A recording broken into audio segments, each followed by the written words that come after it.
आप सभी को रामनवमी की हार्दिक शुभकामनाएं। भगवान श्री राम को याद करके आज का सब्जेक्ट शुरू करते हैं। आज आपको एक ऐसे मैटर की तरफ लेके जाना चाहता हूं जिसकी तरफ बहुत लोगों ने कम ध्यान दिया है, या ध्यान दिया है तो भी उन्हें एग्जैक्टली उसका मतलब नहीं समझा है। So today let's go to the next subject, that is the golden move of President Putin. आज का rate 1 euro is below 80 rubles. 1 US dollar is equal to 78 rubles. Roubles की इतनी बड़ी रिकवरी, जबकि पूरी दुनिया ने सैंक्शंस डाल के रखे, दुनिया ने मतलब यूरोपियन यूनियन, यूनाइटेड स्टेट्स, उन्होंने जब ऑलरेडी रशिया के ऊपर इतने सैंक्शंस डाल के रखे, उसके बावजूद अगर रूबल की इतनी स्पीडी रिकवरी होती है तो यह प्रेसिडेंट पुतिन की एक बहुत बड़ी जीत है। लेकिन ये हुआ कैसे? ये हुआ सिर्फ एक चीज की वजह से, वो है golden move of president Putin. अब आप बोलोगे बार बार गोल्डन मूव, क्या है ये गोल्डन मूव?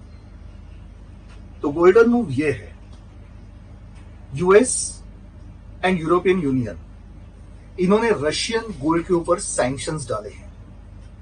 इसका मतलब रशियन गोल्ड ना रशिया की कोई भी banks as well as Russian private citizens ये रशियन गोल्ड इंटरनेशनल मार्केट में बेच नहीं सकते।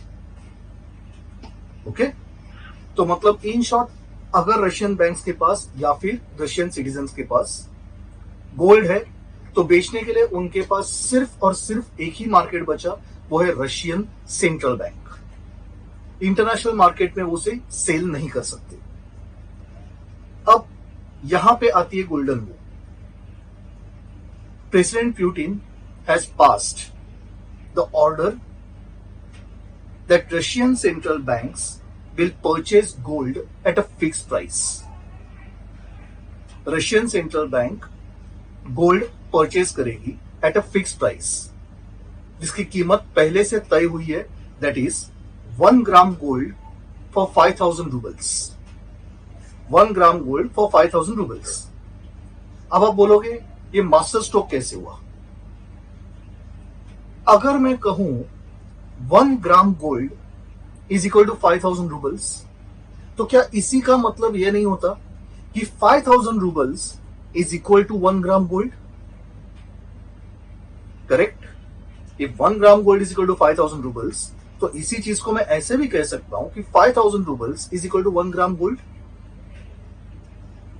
तो क्या इसका मतलब यह हुआ कि आप अगर 5000 रूबल्स लेके रशियन सेंट्रल बैंक में जाते हैं और उन्हें बोलते हैं कि भैया ये लो 5000 रूबल्स और मुझे 1 ग्राम गोल्ड बदले में दे दो, तो क्या आपको मिलेगा? बिल्कुल नहीं मिलेगा। यही तो इस बात की खासियत है, इस पर्टिकुलर गेम की यही खासियत है, दैट अगर आप 5000 रूबल्स लेके रशियन सेंट्रल बैंक में जाते हो और बोलते हो कि मुझे 1 ग्राम गोल्ड दे दो, तो आपको नहीं मिलेगा, क्योंकि ये सिर्फ वन वे ट्रैफिक है। ये सिर्फ वन वे ट्रैफिक है।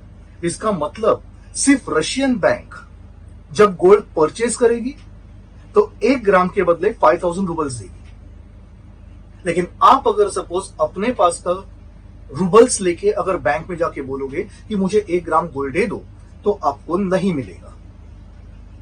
ठीक?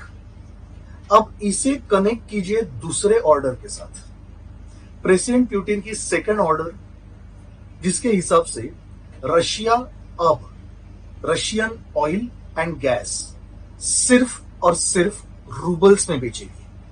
That means Russia Russian gas और ऑयल के बदले यूएस और ईयू से यूएसडी नहीं लेगी, यूएस डॉलर्स नहीं लेगी। बाकी किसी देश के साथ अगर सपोज उन्होंने कोई बायलैटरल एग्रीमेंट्स किए, जैसे रशिया की बात हो रही है भारत के साथ कि भारत और रशिया की ऑयल ट्रेड अब रूपी रूबल में होगी, चाइना के साथ उनकी युआन एंड रूबल में होगी, टर्की के साथ लीरा एंड रूबल में होगी।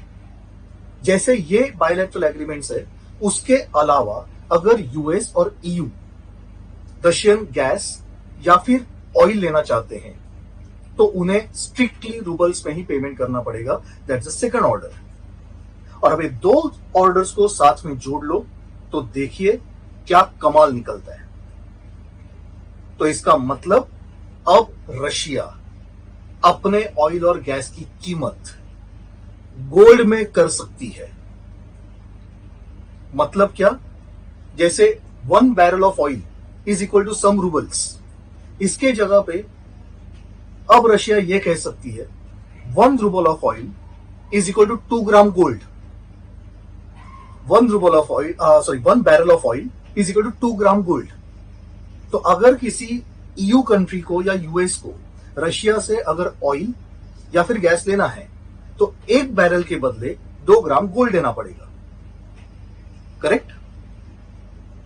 अब या तो इसके लिए उस देश के पास 10,000 रूबल्स होने चाहिए। मैंने कहा 1 barrel is equal to 2 gram gold, तो 2 ग्राम गोल्ड, 1 ग्राम गोल्ड की कीमत हो गई 5,000। तो वो हिसाब से अगर किसी देश को 1 बैरल अगर ऑयल लेना है तो उसे 10,000 रूबल्स देने पड़ेंगे। तो या तो उसके पास वो 10,000 रूबल्स होने चाहिए या तो उसे उतना सोना रशियन सेंट्रल बैंक को देना पड़ेगा। तो मतलब किसी भी तरह से रशियन सेंट्रल बैंक में या तो रूबल्स आएंगे या तो सोना आएगा। Now tell me, isn't it a master stroke? अब इसकी वजह से क्या नतीजा हो रहा है, क्या इफेक्ट पड़ने वाले हैं, वो इफेक्ट मैं आपको बताता हूं। सबसे पहले यूएसडी, यूएस डॉलर अब बाईपास होने वाली है एज रिजर्व करेंसी। आपको पता है कि नॉर्मली दुनिया में ऑयल ट्रेड ये सिर्फ यूएसडी में ही होती है, लेकिन एक बार ये पर्टिकुलर रूल अप्लाई किया रशिया ने तो उसके बाद यूएसडी बाईपास होगा। मतलब USD will lose the status of global reserve currency slowly and steadily. दूसरी चीज, अब अगर जिन देशों को रशिया से ऑयल लेना है, गैस लेना है, उन्हें पेमेंट करना है रूबल्स में, तो मैंने कहा कि या तो उनके पास रूबल्स होने चाहिए, नहीं है तो उन्हें सोना देना पड़ेगा, गोल्ड देना पड़ेगा। तो इसके लिए अब उनके पास गोल्ड होना चाहिए। अब गोल्ड होना चाहिए तो इन कंट्रीज को गोल्ड मार्केट से परचेस करना पड़ेगा। तो जब इतने कंट्रीज की डिमांड मार्केट में बढ़ेगी फॉर गोल्ड तो गोल्ड प्राइसेस विल इंक्रीज। अब गोल्ड प्राइसेस बढ़ेंगे तो साथ में रूबल्स की वैल्यू भी बढ़ेगी। क्यों? क्योंकि अब रशिया ने अगर उस पर्टिकुलर रूबल्स को गोल्ड के साथ कनेक्ट किया, so now roubles are now supported by gold. नतीजा, अगर गोल्ड की प्राइस बढ़ेगी तो रूबल की प्राइस भी वो हिसाब से इंक्रीज होगी। आपकी जानकारी के लिए रशिया के पास ऑलरेडी 2298.53 टन्स इतना गोल्ड रिजर्व है।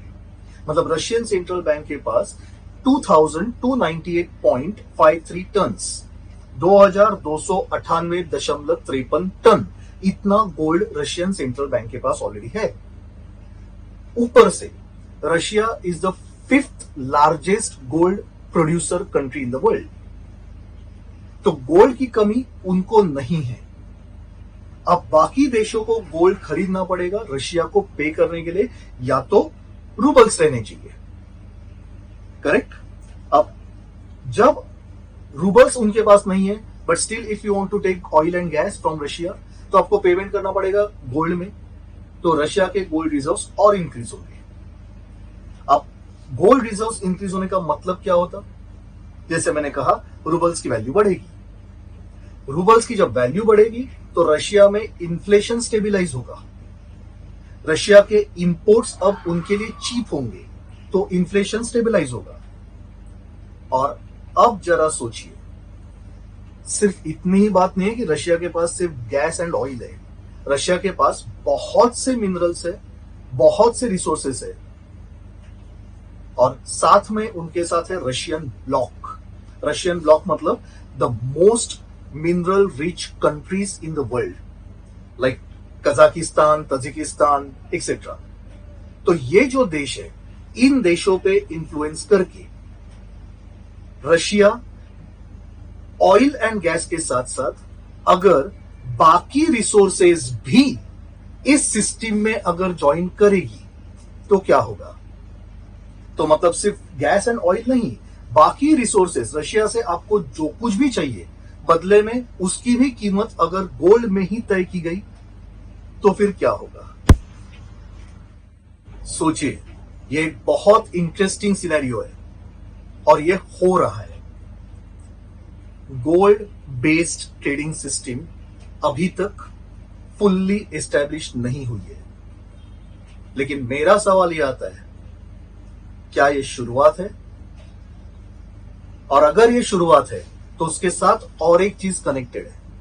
वो चीज यह है, अब जैसे रूबल को फुल्ली गोल्ड सपोर्टेड बनाया जा रहा है बाय प्रेसिडेंट पुतिन, उसके बराबर opposite US dollar is not supported by gold at all. US dollar के पीछे कोई भी गोल्ड बैकिंग नहीं है। इनफैक्ट यूएस डॉलर के पीछे गोल्ड बैकिंग छोड़िए और दूसरी किसी सिक्योरिटीज की भी बैकिंग नहीं है। मतलब it's a completely unsupported currency, and this unsupported currency अभी तक दुनिया पे राज कर रही है, क्योंकि the biggest trade in the world, oil trade, ये यूएसडी में होती है। लेकिन अब अगर सपोज उस यूएसडी के सामने उधर रूबल की अगर सपोज बैकिंग पूरी तरह से अगर गोल्ड सपोर्टेड है, आपकी जानकारी के लिए भारत का जो रूपी होता है, रूपी is also supported by gold and other foreign investments and securities. मतलब इन शॉर्ट, बाकी जितने देश है उनके मेजॉरिटी देशों के करेंसीज के पीछे कोई ना कोई बैकिंग है, कोई ना कोई सपोर्ट है, but USD is not supported by gold और by any securities. Still it is dominant because it is global reserve currency. इसकी वजह से यूएस कभी भी इनडिस्क्रिमिनेट अनलिमिटेड करेंसी प्रिंट करके अपने डेट्स, अपने इंटरेस्ट ऑब्लिगेशंस ये चीप करता है, सस्ता बनाता है। बट एक बार रशिया ने ये जो शुरुआत की है, that currency supported by gold and gold as a standard for international transactions, तो आप सोच सकते हैं धीरे धीरे यूएसडी का ग्लोबल रिजर्व स्टेटस निकल जाएगा तो यूएस इकोनॉमी की क्या हालत होगी। आप ये कह सकते हैं दैट दिस मूव, ये जो पर्टिकुलर चाल प्रेसिडेंट पुतिन ने चली है, ये एक न्यू ट्रेडिंग सिस्टम की शुरुआत है और ये at the same time USD का डाउनफॉल की भी शुरुआत है। आज के जमाने में वॉर्स ये आर्म्स एंड एम्युनिशन से कम और इकोनॉमी पे ज्यादा लड़े जाते हैं। In today's world, economy is the major weapon in the hands of any country to fight और टू स्टार्ट अ वॉर। और प्रेसिडेंट पुतिन ने बहुत अच्छा होमवर्क किया है। सैंक्शंस क्या होते हैं? He is witnessing those sanctions right from 2014, so it's not nothing new to him. पूरी तरह से सोच के समझ के ही हैज टेकन हिज मूव्स। आप ध्यान से देखिए, जब से यूक्रेन में रशिया का मिलिट्री ऑफेंसिव शुरू हुआ है, slowly and steadily, step by step, president Putin अपने कार्ड्स ओपन करते जा रहे, and more the cards is opening, more US and EU is getting screwed. Think of this when media tells you that Russia is losing in Ukraine. Russia is working on a certain target and they are on the target spot on. ये एक बहुत बड़ी move है जो लोगों ने समझी नहीं है, या फिर मेन स्ट्रीम मीडिया में आपके सामने लाई नहीं, क्योंकि शायद उनको ही नहीं समझा हो कि ये हो क्या रहा है। कोशिश मैंने की है कि आपको सिंपल वर्ड्स में, सिंपल तरीके से समझाऊं आने वाले दिनों में क्या चेंजेस आने वाले हैं इन वर्ल्ड इकोनॉमी। अगर आपको वीडियो पसंद आया होगा तो लाइक कीजिए, सब्सक्राइब कीजिए और शेयर कीजिए। धन्यवाद। जय हिंद, जय भारत।